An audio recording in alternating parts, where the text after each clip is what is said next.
محترم حضرات، دینی اور ایمانی بھائیوں، بزرگوں،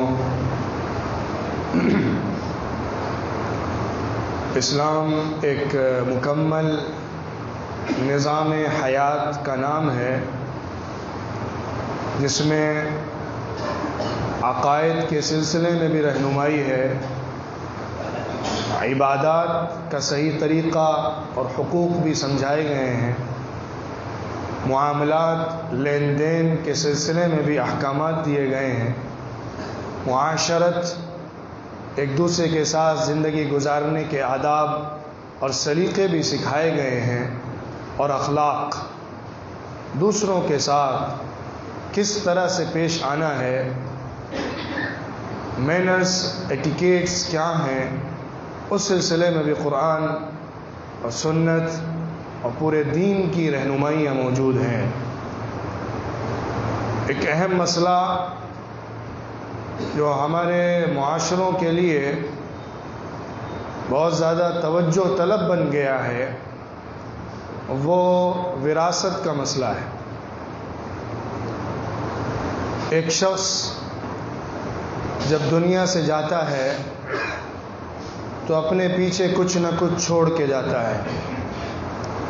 وہ جو مال اس کا بچتا ہے، اس کے پیچھے جو رہ جاتا ہے، اس کا مصرف کیا ہے، اس پر حق کس کا ہے، اس کی تقسیم کیسی ہے، یہ وراثت کا مسئلہ کہلاتا ہے۔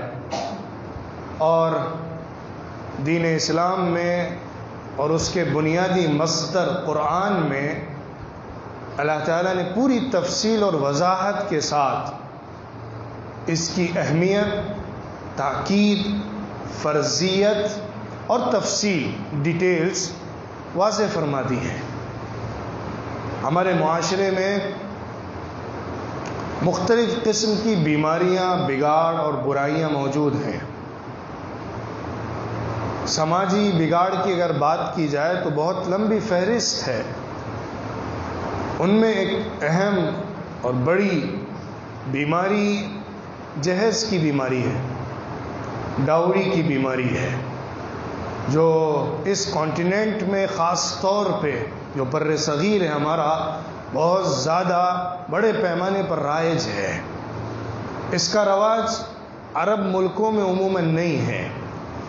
ہمارے اس سب کانٹیننٹ کے اندر، بر صغیر کے اندر اس کی مختلف شکلیں دیکھنے میں آتی ہیں اور رائج ہیں، موجود ہیں، اور اس کے نتیجے میں وہ غیر انسانی، غیر اخلاقی جرائم دنیا میں سرزد ہوتے ہیں جس کا ایک اچھے معاشرے میں تصور بھی نہیں کیا جا سکتا ہے۔ ظلم، زیادتی، ہراسمنٹ اور زد و کوب اور غلط الزامات، تہمتیں، ان تمام چیزوں کے پیچھے ایک سبب جہیز کی لعنت کا بھی ہے۔ جو لڑکی شادی ہو کر لڑکے کے پاس جاتی ہے، اس لڑکی کے گھر والوں، والدین وغیرہ سے مال کا مطالبہ کرنا، فرنیچر کا مطالبہ کرنا، گھر کے ساز و سامان کا مطالبہ کرنا، یہ دنیا کی سب سے گندی، بری، گھناؤنی بھیک ہے، اور یہ بھیک بہت مالدار لوگ مانگتے ہیں۔ ایک بھیک مانگنے والا ہے جو مسجد کے دروازے کے باہر کھڑا ہوتا ہے، ایک وہ ہے جو لنگڑا ہوتا ہے، معذور ہوتا ہے، ایک بھیک مانگنے والا وہ ہوتا ہے جو بے سہارا ہوتا ہے اور سہارا ڈھونڈتے ہوئے کسی کی مدد چاہتا ہے۔ ایک بھیک مانگنے والا پروفیشنل ہوتا ہے، اور پھر اس میں بھی سب سے بڑے درجے کا وہ ہوتا ہے جو بہت سوٹ بوٹ کے ساتھ، ٹپ ٹاپ کے ساتھ، بہت خوشنما لباس کے ساتھ اور اپنے پورے عزت اور وقار کے ساتھ لڑکی کے گھر والوں سے اپنے لڑکے کے لیے بھیک مانگتا ہے۔ یہ ہمارے ملک کا اور ہمارے اس پورے سماج کا وہ بدنما داغ ہے جس کی وجہ سے روزانہ سینکڑوں نہیں ہزاروں واقعات قتل کے، خودکشی کے، زیادتی کے، ظلم کے، ہراسمنٹ کے ہو رہے ہیں۔ اس کے پیچھے ایک بڑی وجہ یہ مسئلہ ہے۔ میں ان دونوں مسئلوں کو کیوں جوڑ رہا ہوں؟ میں نے بات شروع کی وراثت سے اور اب میں نے گفتگو کی جہیز کے سلسلے میں۔ میں ان دونوں کو جوڑ کے سمجھانا چاہتا ہوں کہ ہمارے معاشرے میں ایک اللہ کے حکم کو جب چھوڑ دیا گیا تو ایک خطرناک جرم پیدا ہو گیا۔ اللہ کے حکم کو جب اٹھا لیا جاتا ہے تو پھر اس کے نتیجے میں ایک برائی جنم لے لیتی ہے۔ حدیث میں آیا ہے کہ جب ایک سنت اٹھتی ہے تو ایک بدعت پیدا ہوتی ہے۔ بدعت کو ختم کرنا ہے تو سنت کو زندہ کرنا ہے۔ سنت اگر ہٹے گی تو بدعت پیدا ہو جائے گی۔ اسی طرح اللہ کے ایک فریضے کو اگر ترک کیا جائے گا تو اس کے نتیجے میں ایک جرم پیدا ہو جائے گا۔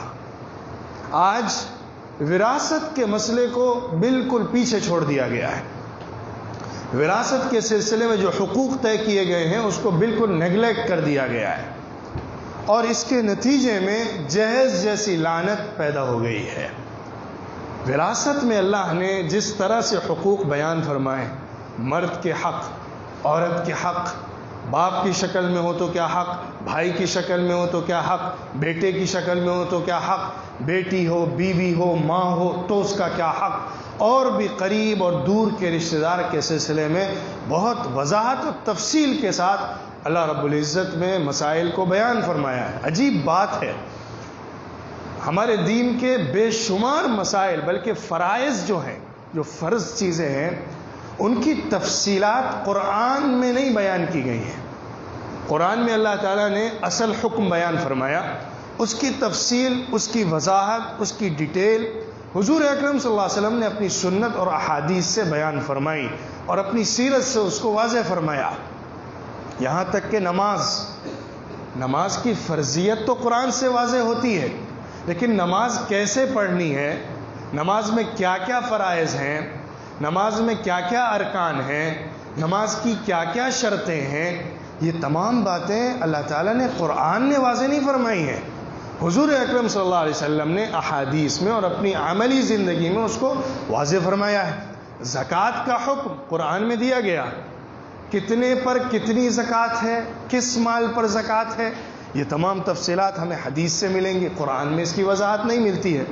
روزے کا حکم ہے، لیکن روزے کے سلسلے میں کیا کیا شرطیں ہیں، کن سے مکروہ ہوتا ہے، کن سے نواقض روزہ کیا ہے، ٹوٹنے والی چیزیں جن سے روزہ ٹوٹ جاتا ہے وہ کیا ہیں، مختلف اس کے تفصیلی احکامات ہیں، جن میں سے کچھ کا تذکرہ تو قرآن میں آیا ہے اور باقی کا تذکرہ حدیث میں ملتا ہے۔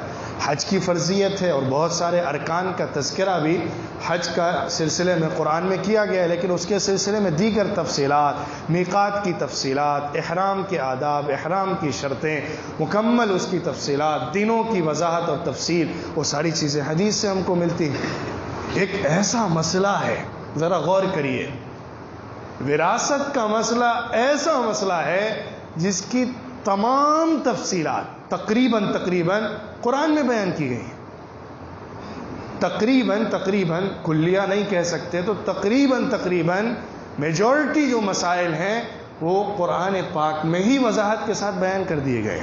سورہ نساء قرآن کریم کی جو 4تھی سورت ہے، اس کے اندر بہت تفصیلات کے ساتھ ابتدائی حصے میں دوسرے رکوع کے اندر وراثت کے مسائل بیان کیے گئے، اور پھر آخری جو آیت ہے سورہ نساء کی، اس کے اندر بھی وراثت کے کچھ باقی مسائل ذکر کیے گئے ہیں۔ آیت نمبر 7 سے 14 تک تقریباً سورہ نساء کی بہت تفصیلات مذکور ہیں وراثت کے احکامات کے سلسلے میں۔ للرجال نصيب مما ترك الوالدان والأقربون وللنساء نصيب مما ترك الوالدان والأقربون مما قل منه أو كثر نصيبا مفروضا۔ مردوں کے لیے حصہ ہے، جو بھی ان کے والدین اور قریبی رشتہ دار چھوڑ کے جاتے ہیں، اور عورتوں کے لیے حصہ ہے اس میں سے جو ان کے والدین اور قریبی رشتہ دار چھوڑ کے جاتے ہیں، مال تھوڑا چھوڑیں یا زیادہ چھوڑیں، یہ اللہ کی طرف سے فرض کیا ہوا حصہ ہے جو ہر حصے والے کو دینا ضروری ہے۔ پہلی آیت جس میں اس کی وضاحت کی گئی، اس میں مرد اور عورت دونوں کو الگ الگ کر کے بیان کیا گیا کہ ان سب کا حصہ ہے۔ پہلا مسئلہ جو واضح کیا گیا، وراثت میں لڑکے کا حصہ ہے تو لڑکی کا بھی حصہ ہے۔ دونوں کو اللہ تعالیٰ نے وراثت کے حق کے اندر، یعنی وراثت کا حق ملنا ہے، اس کے اعتبار سے برابر رکھا ہے۔ مرد کا بھی حصہ ہے، عورت کا بھی حصہ ہے۔ دنیا کے اکثر سماج میں، اکثر مذہبوں میں عورتوں کے لیے حصہ نہیں سمجھا جاتا ہے۔ عربوں میں بھی کلچر نہیں تھا بالکل کہ عورت کو بھی میراث میں سے حصہ دیا جائے، بلکہ اکثر جگہ تو یہ ہوتا ہے کہ جو جتنا طاقتور ہے اور جتنا مضبوط ہے وہی زیادہ قبضہ کر لیتا ہے، اسی کا ہولڈ زیادہ رہتا ہے، اس کے فیصلے سب کو ماننے پڑتے ہیں، چھوٹے بھائی بہن اس کے سامنے مجبور ہوتے ہیں، بہنوں کو تو شمار ہی نہیں کیا جاتا ہے۔ اسلام نے اس کو بالکل کلیئر کیا، اگر ایک آدمی 10 روپے چھوڑ کے بھی مرتا ہے اور 10 بچے اس کے ہیں تو اس 10 روپے کو 10 بچوں کو دینا فرض ہے۔ اس میں سے اگر ایک آدمی بھی 1 روپے زیادہ لے لے گا تو وہ حرام کھائے گا اور شریعت کی نگاہ میں جہنم کا ایندھن اور جہنم کی آگ کھانے والا ہے۔ ان الذين يأكلون اموال اليتامى ظلما انما يأكلون في بطونهم نارا، جو یتیموں کا مال کھاتے ہیں وہ اپنے پیٹ کو آگ سے بھرتے ہیں، ان کی پیٹ میں آگ کے انگارے جا رہے ہیں۔ تو جو وراثت کا مال ہے اس میں اگر صحیح تقسیم نہ کی جائے، دوسرا اس میں سے دوسرے کا حق لے لے، 1 روپیہ بھی اگر لیا ہے تو وہ اپنے پیٹ میں جہنم کی آگ کو ڈال رہا ہے۔ پھر اس کے بعد پوری تفصیل، اگر آدمی کا انتقال ہو رہا ہے، اس کے ماں باپ ہیں، بچے ہیں، تو کس کا کتنا حصہ ہے، ماں باپ نہیں ہیں صرف بچے ہیں تو کتنا حصہ ہے، بچے نہیں ہیں صرف ماں باپ ہیں تو کتنا حصہ ہے، ماں باپ بھی نہیں ہیں، بچے بھی نہیں ہیں، بھائی بہن ہیں تو کتنا حصہ ہے۔ شریعت میں ان کو اصحاب الفروض اور عصبہ کے نام سے جانا جاتا ہے، جن کے حصے کنڈیشن کے ساتھ ان کی موجودگی میں اتنا، اور اگر وہ نہیں ہے تو اتنا۔ یہ تمام تفصیلات جو اس آیت کے اندر آئی ہیں وہ اصحاب الفروض کی ہیں، یعنی جن کا حصہ فرض کر دیا گیا ہے۔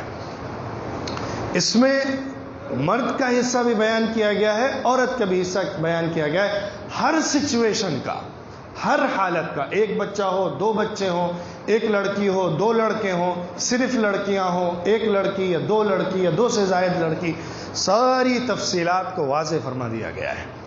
لِلذَّكَرِ مِثْلُ حَظِّ الْأُنثَيَيْنِ، ایک بنیادی مسئلہ یہ واضح کیا گیا کہ مرد کا حصہ 2 عورتوں کے حصے کے برابر ہے۔ یہاں بھی جو لفظ استعمال کیا گیا ہے، جو بات کہی گئی ہے، وہ بھی سمجھنے کی ہے۔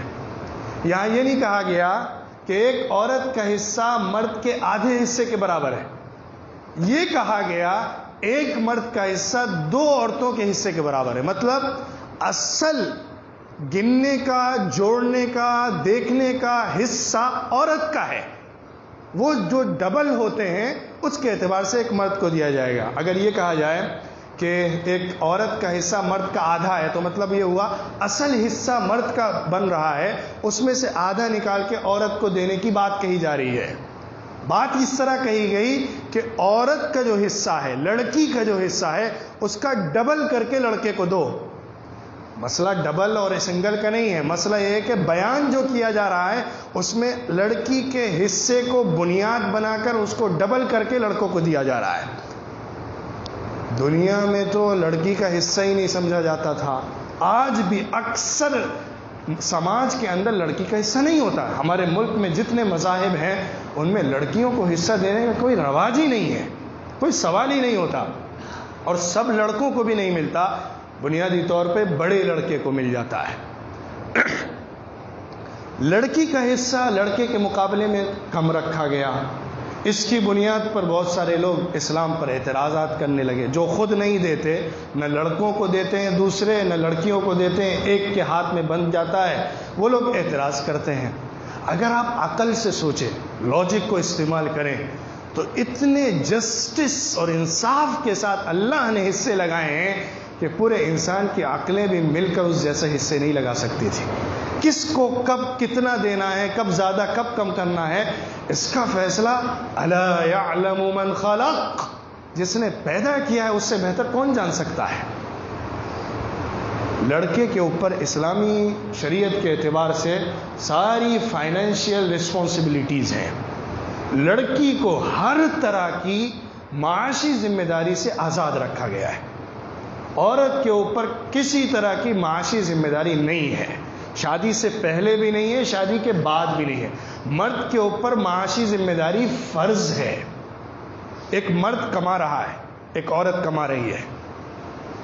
مرد جو کما رہا ہے اس کے مال میں اس کی بیوی کا حصہ فرض ہے، اس کو دینا ہی دینا ہے. نہیں دے گا تو شریعت کے اعتبار سے اس کو کوڑے پڑیں گے، جیل میں بند کیا جائے گا. اس کے مال سے زبردستی لے کر اس کی بیوی کا نفقہ دیا جائے گا. اس کے بچے ہیں، بچوں کو اگر وہ اپنا مال نہیں دے رہا ہے تو زبردستی اس سے لے کے بچوں کو دینا ہی دینا ہوگا. یعنی یہ فرض حق ہیں جو ایک مرد کے مال کے اندر ہوتے ہیں. اگر لڑکا ہے شادی سے پہلے باپ معذور ہے، کام نہیں کر سکتا ہے، تو باپ کا حق اس میں بن جائے گا. شادی کے بعد بیوی کا ہوتا ہے، بچوں کا ہوتا ہے. بھائی بہن نہیں ہے، بہن اگر اکیلی تنہا ہے تو بھائی کے اوپر ذمہ داری آ جاتی ہے. تو مرد جو ہے ساری فائنینشیل رسپانسبلٹی اس کے اوپر ہے. عورت جو کماتی ہے وہ صرف اس کا ہوتا ہے، اس پر کمپلیٹ رائٹس جو ہیں وہ صرف اس ایک لڑکی کے ہوتے ہیں. اس پر نہ شوہر کا حق بنے گا، نہ باپ کا حق بنے گا، نہ بھائی کا حق بنے گا. کوئی بھی اس میں اس کی کفالت میں نہیں آتا کہ دعویٰ کر سکے مجھے بھی کچھ چاہیے.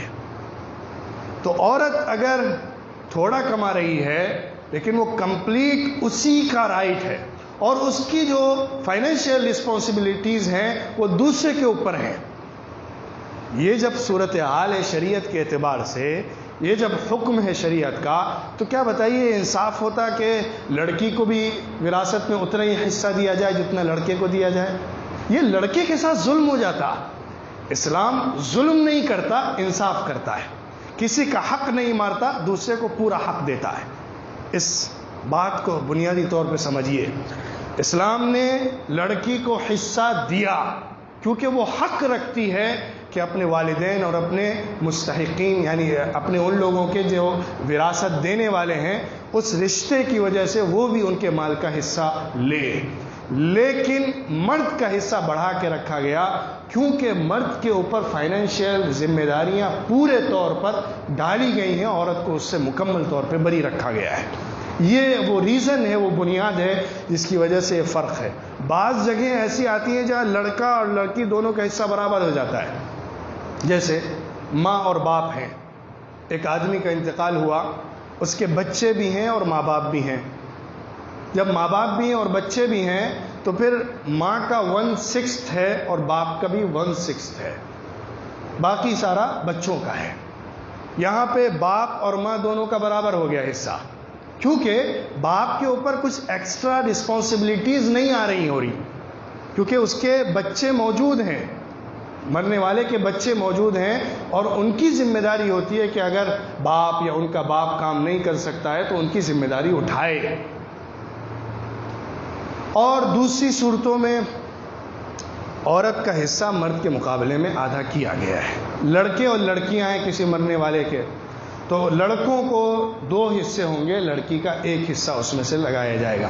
آپ سوچئے، ایک لڑکا ہے، اس کی بیوی بچے بھی ہیں، اس کی ذمہ داریاں بھی ہیں، اور اگر یہی بہن بغیر گھر کے ہو جائے، شوہر نہ رہے، تو اسی بھائی کی ذمہ داری ہوگی کہ اس کو رکھے، اسی بھائی کی ذمہ داری ہوگی اس کی پوری فائنینشیل ذمہ داریاں اٹھائے. اس کو اس کے مقابلے میں ڈبل حصہ دیا گیا. اور یہ جو لڑکی ہے یہ اگر شادی نہیں ہوئی ہے تو بھائی کی ذمہ داری میں ہے، شادی ہو گئی ہے تو شوہر کی ذمہ داری میں ہے، شادی سے پہلے بھی وہ اسی بھائی کی ذمہ داری میں ہے جس کو اس کا ڈبل ہی ملا ہے، اس کا ایک حصہ جو ملا ہے وہ اس کا اپنا ہے، اور بھائی کو جو ڈبل ملا ہے اس میں اس کے بیوی کا بھی حق نکلے گا، اس میں اگر اس کی شادی نہیں ہوئی ہے تو اس کا بھی حق نکلے گا، اس کے بچے ہو گئے تو ان کا بھی حق نکلے گا۔ آپ ذرا سوچئے کہ لڑکی کے ساتھ تو بہت زیادہ احسان کا معاملہ کیا گیا ہے، جہاں پہ کچھ نہ دیا جاتا ہو وہاں اتنی ذمہ داریوں سے بری کرتے ہوئے لڑکی کو اتنا حق دینا بہت عظیم اسلام کا احسان ہے اور انصاف ہے۔ ایک آدمی کا انتقال ہوا، اس کے صرف بچے ہیں، ماں باپ نہیں ہیں، تو پھر اس میں لڑکی کا ایک حصہ اور لڑکے کے اس کے مقابلے میں 2 حصے اس طرح سے تقسیم ہوگا، جتنے لڑکے ہیں جتنے لڑکیاں ہیں اس اعتبار سے ڈیوائیڈ کیا جائے گا۔ اگر ماں باپ بھی ہیں اور بچے بھی ہیں تو جیسا کہ میں نے بیان کیا 1/6، اور پھر بچوں کو باقی جتنا بچ رہا ہے اس میں سے لڑکے کو ڈبل اور لڑکی کو ایک حصہ کر کے دیا جائے گا۔ اگر بچے نہیں ہیں، صرف ماں باپ ہیں، تو ماں کو 1/3 ملتا ہے اور باپ کو 2/3 ملتا ہے، اگر اس مرنے والے کے بھائی بہن نہیں ہیں۔ اگر بھائی بہن ہیں تو ماں کو 1/6 مل جائے گا۔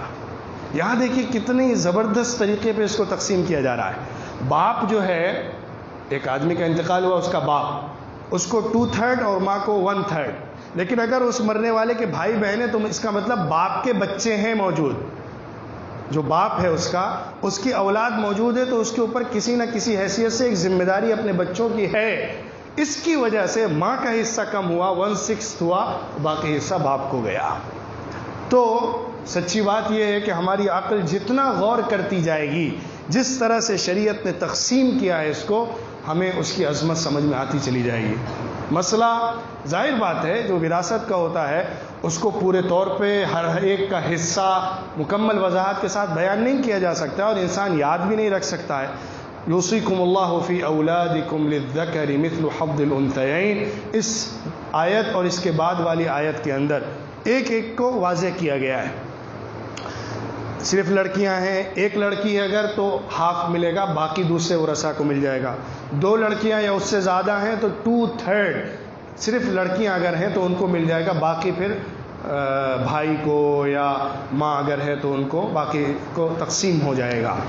اور اس کے بعد پھر وصیت کا مسئلہ بھی آیا کہ اگر کسی نے وصیت کی ہے یا کسی کے اوپر قرض ہے، لون ہے، تو سب سے پہلے جو مال آدمی چھوڑ کے جاتا ہے اس میں سے لون کو نکالا جاتا ہے، اس کے مال میں سے پہلے اس کا قرض ادا کیا جائے گا۔ جب قرض ادا ہو جائے گا تو وصیت دیکھی جائے گی، وصیت اگر اس نے کی ہے تو 1/3 کے اندر وصیت کو نافذ کیا جائے گا۔ 1/3 سے کم اگر اس نے وصیت کی ہے تو قبول ہے، اگر 1/3 سے زیادہ اس نے موت سے پہلے بیماری کی حالت میں وصیت کی ہے تو وہ قبول نہیں ہوگی، صرف 1/3 ہی اس کی وصیت میں ڈالا جا سکتا ہے، باقی 2/3 جو حصے شریعت میں وراثت کے بیان کیے گئے ہیں ان کو دیا جانا ہوگا، اور یہ ضروری ہے۔ اور قرض اور وصیت ان دونوں کے نکلنے کے بعد جو حصہ بچتا ہے اس میں پھر جو ڈیٹیل اور تفصیلات بیان کی گئی ہیں اس کے مطابق تقسیم کیا جائے گا۔ ضرورت اس بات کی ہے کہ ہم وراثت کے مسئلے کو ذرا ہلکے میں نہ لیا کریں، اور اس کو ایسے ہی ایڈجسٹمنٹ کے طور پہ نہ لے لیا کریں۔ یہ بہت حساس اور شریعت کا بنیادی مسئلہ ہے۔ قرآن کے اندر جتنی تفصیل سے اس کو بیان کیا گیا دوسرے احکامات نہیں بیان کیے گئے، اور اللہ نے اس کے بارے میں فرمایا فریضۃ من اللہ، یہ اللہ کی طرف سے فرض ہے، فریضہ ہے، اور فرمایا گیا ومن یتعد حدود اللہ، یہ اللہ کی حدیں ہیں، جو بھی ان کو کراس کرے گا، ان کو توڑے گا تو وہ اپنا گھر جہنم میں بنا لے، ہمیشہ جہنم میں۔ عجیب بات کہی گئی یہاں پہ، خالدین فیہا، جہنم میں ہمیشہ ہم اس کو داخل کر دیں گے، اتنی سختی کے ساتھ اس مسئلے میں کہا گیا ہے۔ لیکن آپ دیکھیے کہ ہمارے یہاں کتنی زیادہ بے التفاتی ہے، غفلت ہے، بے توجہی ہے اس عظیم ترین فریضے کے سلسلے میں۔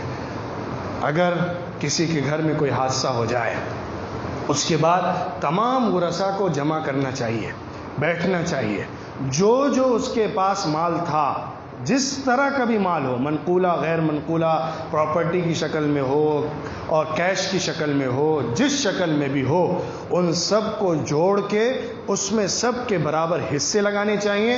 پھر ایک آدمی دوسرے اپنے بھائی کا یا بہن کا حصہ خرید سکتا ہے، اگر پراپرٹی کی شکل میں ہے، وہ پراپرٹی کو ایک ایک کو ڈیوائیڈ نہیں کرنا چاہ رہے ہیں، تو آپس میں بیٹھ کر اس کی جو قیمت ہے، اس کی جو ویلیو ہے، اس کے اعتبار سے ریٹ لگا کے آپس میں ایڈجسٹمنٹ کر سکتے ہیں، اس کی اجازت ہے۔ لیکن سب کو ساتھ میں بیٹھنا، سب کو راضی ہونا اور سب کا حصہ اور حق برابری کے ساتھ دینا، یہ فرض ہے، اس کو کرنا ضروری ہے۔ جس طرح لڑکوں کا حق ہے اسی طرح لڑکیوں کا بھی حق ہے، چاہے ان کی شادیاں ہو گئی ہوں، چاہے ان کے بال بچے ہو گئے ہوں، چاہے ان کا شوہر بہت مالدار ہو، چاہے ان کے بچے بہت اچھی جاب میں ہوں۔ جس طرح ایک لڑکے کا حق ہے اسی طرح ایک لڑکی کا بھی حق ہے، اس کو بھی اسی طرح دینا ہے جس طرح لڑکے کو دینا ہے۔ اس میں یہ نہ دیکھا جائے ارے وہ تو ذرا اچھے حال میں، اس کو دینے کی کیا ضرورت ہے، ارے باپ نے اس کو شادی کے وقت تو زیور وغیرہ دے دیا تھا نا، اب کیا دینے کی ضرورت ہے۔ یہ سب غیر اسلامی نظریات ہیں، غیر اسلامی سوچ ہے۔ باپ نے زندگی میں جو دیا سو دیا، جس کو دیا، موت کے بعد جو بچا ہے وہ سب کو برابری کے ساتھ دینا ہے، چاہے 1 روپیہ ہو چاہے 1 کروڑ ہو، جو بھی ہے سب کو برابری کے ساتھ دینا فرض ہے۔ اسی وجہ سے کیا ہو گیا آج ہمارے سماج میں، معاشرے میں یہ سوچ لیا جاتا ہے لڑکی کی شادی ہو رہی ہے تو تھوڑا اس کو زیور، کچھ پراپرٹی یا کچھ چیزیں اس کے نام کر دی جائیں، کیونکہ بعد میں تو اس کو کچھ دینا نہیں ہے، ابھی لے دے کے اس کا حصہ ختم کر دیا جائے۔ اسی کی وجہ سے جہیز کی لعنت پیدا ہوئی ہے۔ ڈاوری جو ہے وہ مصیبت ہی اسی وجہ سے ہے۔ اگر وراثت کے نظام کو نافذ کر دیا جائے تو یہ جہیز وہیز کا مسئلہ ہی ختم ہو جائے گا، دینے کی ضرورت ہی نہیں ہوگی اتنا زیادہ۔ اور یہ دینے کی وجہ سے لڑکیوں کی شادیاں رک جاتی ہیں، یہ نہ دینے کی وجہ سے ایک سماج بن جانے کی وجہ سے لڑکے کے گھر والوں کی طرف سے لڑکی کو ٹارچر کیا جاتا ہے، زیادتیوں کا شکار کیا جاتا ہے، اس کو کم از کم درجے میں ٹونٹ کیا جاتا ہے، گھر والوں کی طرف سے، ساس کی طرف سے، اس کے رشتہ داروں کی طرف سے نیچی نگاہ سے سمجھا جاتا ہے، کم مال لے کر آئیے، کم زیور لے کر آئیے، اس کو کم گفٹس دیے گئے ہیں۔ ان بنیادوں پر گھر کے اندر جہاں لڑکی اپنی پوری زندگی لے کر آ گئی ہے وہاں اس کا اسٹیٹس طے کیا جاتا ہے۔ اس سے زیادہ گھنونا بزنس کوئی نہیں ہو سکتا ہے، اس سے زیادہ گندی تجارت کوئی نہیں ہو سکتی ہے۔ یہ مصیبت ہمارے ہاں غیروں سے آئی ہے، یہ مصیبت جو ہمارے ہاں پیدا ہوئی ہے وہ دوسرے سماجوں کے ساتھ رہنے کی وجہ سے پیدا ہوئی ہے، کیونکہ ان کے ہاں یہی کانسیپٹ ہے، ایک لڑکی کو جہیز کے نام پہ شادی کے وقت جو دے سکتے ہیں وہ دے دیا، اس کے بعد پھر اس کا شوہر رہے، شوہر مر جائے، کچھ بھی ہو جائے، اب اس کا اس گھر پہ کوئی حق نہیں ہے، وہ تڑپ تڑپ کے مرے لیکن اس کو اپنے شوہر کے گھر پہ ہی رہنا ہے۔ ہمارا اس سے ایک باپ کا بھائی کا رشتہ تو رہے گا، خوشی اور غمی میں ملیں گے، لیکن اس سے زیادہ کوئی حق نہیں رہے گا۔ یہ سوچ غیر اسلامی ہے، اور جس سماج میں ہم اس ملک میں رہ رہے ہیں اس کی سوچ ہے۔ اسلام اس کو مکمل طور پہ نکارتا ہے، اس کا وضاحت کے ساتھ، پوری صراحت کے ساتھ انکار کرتا ہے۔ لڑکے اور لڑکی کا ماں باپ کے مال میں، پراپرٹی میں برابر سے حق رکھا گیا ہے۔ شادی کے وقت جو دیا گیا نہیں دیا گیا، اور اس رواج کو ختم کرنے کی ضرورت ہے کہ شادی کے وقت بہت زیادہ جہیز دیا جائے، شادی کے وقت لڑکی کو بہت زیادہ چیزیں دی جائیں اور اس کی بنیاد پر اس کا اسٹیٹس بنایا جائے۔ بلکہ آج تو ہم اتنے گر گئے ہیں، ہمارے سماج میں ایسے واقعات ہو گئے ہیں کہ لڑکے کی طرف سے لسٹ بھیجی جاتی ہے، لڑکے کے والد کی طرف سے ایک پوری فہرست تیار کرائی جاتی ہے، ان کا مطالبہ ہوتا ہے، گاڑی چاہیے، اسکوٹر چاہیے ہے، پراپرٹی چاہیے ہے، اتنا کیش چاہیے، اس طرح کے گندے گھنونے مطالبے کیے جاتے ہیں۔ خدا کی قسم اس سے زیادہ گندی بھیک دنیا میں کوئی نہیں ہو سکتی جو شرافت کے لبادے اوڑھ کر مانگی جاتی ہے۔ ابھی اسی ہفتے جو گزرا ہے واقعہ ایک پیش آیا، شاید آپ لوگوں نے دیکھا ہو، وہ ایک محرک بنا جس کی وجہ سے آج میں اس موضوع پر یہ خطبہ دے رہا ہوں۔ احمد آباد گجرات کی ایک لڑکی عائشہ نام کی، جس کی شادی ہوئی تھی، ہنسی خوشی محبت کے ساتھ دونوں ایک دوسرے کے ساتھ تھے، ماں باپ نے جو کر سکتے تھے اس کے لیے کیا تھا. وہ اپنے گھر میں رہ رہی تھی، لیکن گھر والوں کی طرف سے، شوہر اور اس کے والدین اور گھر والوں کی طرف سے جہیز کے مطالبے تھے، اور اس کے ماں باپ ان مطالبوں کو پورا نہیں کر سکتے تھے، نہیں کر پا رہے تھے. وہ اتنا ٹارچر ہوئی، وہ اتنا پریشان ہوئی، اتنا اس کو ستایا گیا، تنگ کیا گیا، شوہر نے اس کو دھتکارا، ماں باپ نے اس کے ساتھ اچھا سلوک نہیں کیا، جیسا کہ رپورٹس آئی ہیں. وہ آخر میں مجبور ہوئی اور اس نے سوسائڈ کی، خودکشی کی، اور اس خودکشی کی ویڈیو بنا کے وائرل کی، اور بہت مسکراتے اور ہنسی خوشی کے ساتھ کہتی ہے کہ میں اس خودکشی کو خوشی کے ساتھ قبول کرنا چاہتی ہوں، کیونکہ میں اس دنیا کی جہنم سے نکلتی ہوں. یقیناً خودکشی جرم ہے، یقیناً خودکشی سولوشن نہیں ہے، یقیناً خودکشی کمزوری ہے، یقیناً خودکشی اسلامی اعتبار سے حرام ہے، یقیناً خودکشی اللہ کو بالکل پسند نہیں ہے. ہماری جان، ہمارا جسم اللہ کا ہے، جب اللہ چاہے گا تب وہ دنیا سے منتقل کرے گا. کسی کا حق نہیں ہے کہ وہ اپنی جان کو خود سے ختم کرے یا اپنے کسی عضو کو تکلیف دے. انسان اگر اپنے کسی جسم کے حصے کو کاٹتا ہے، مارتا ہے، تکلیف دیتا ہے تو حرام کرتا ہے، کیونکہ یہ امانت ہے ہمارے پاس اللہ کی. کسی کو حق نہیں ہے کہ وہ اس میں تصرف کرے. یہ ایک طرف بات صحیح ہے، لیکن کیا یہ سچائی نہیں ہے کہ اس طرح کی سچویشن تک پہنچانے والا ہمارا ہی سماج ہے؟ کیا یہ حقیقت نہیں ہے کہ ایک سوشل کل ہے، مرڈر ہے، ایک سماجی قتل ہے؟ حالات ایسے بنا دیے جاتے ہیں کہ باپ کے گھر میں بھی چین سے رہنے کے لیے اس کے پاس 2 گز زمین نہیں ہوتی، شوہر بھی اس کو قبول نہیں کر رہا ہوتا ہے، وہ زندگی سے مایوس ہو کر موت کو پسند کرنے لگتی ہے. ہمارے سماج کے اندر یہ جو بھیانک، گندی، گھناؤنی بیماری پیدا ہوئی ہے، اس کے نتیجے میں وہ جرائم ہیں. آج دنیا میں آپ کو سن کر حیرت ہوگی، جو سوسائڈ ہے اس کے اندر زیادہ پرسنٹیج جو ہے وہ خاندانی گھریلو مسائل کی وجہ سے ہے. خاندانی مسئلے، گھروں کے مسئلے، ان کی وجہ سے سوسائڈ کا جو پرسنٹیج ہے وہ زیادہ ہے، اور سوسائڈ کے جو ریشیو ہے اس کے اندر جو پرسنٹیج ہے وہ اس ریزن سے زیادہ ہے، اس وجہ سے زیادہ ہے. لہٰذا ہمیں جہیز کی لعنت کو ختم کرنا ہے، وراثت کو پیدا کرنا ہے. میں ان دونوں کو جوڑ رہا ہوں، میں پوری تاکید سے کہہ رہا ہوں اس مہم کو چلانے کی ضرورت ہے. مختلف جماعتیں، مختلف آرگنائزیشنز، مختلف NGOs اس مشن کو چلائیں. وراثت دو، جہیز روکو. جہیز کو روکنا ہے لیکن وراثت کی بھی بات کرنی ہے ساتھ میں. وراثت جب دی جائے گی تب جہیز کو کم کیا جائے گا، اور جب جہیز کو روکا جائے گا تو وراثت کے حق کو پورے طور پہ دیا جائے گا. تو پھر یہ جو مسائل ہراسمنٹ کے، تکلیف کے، جہیز کی لعنت کے پیدا ہوتے ہیں، جس کے نتیجے میں سماج اس گھٹاٹوپ اندھیرے والے گڑھے میں گرتا چلا جا رہا ہے جہاں پہ سوسائڈ اور خودکشی ہے، اس سے نکالا جا سکتا ہے.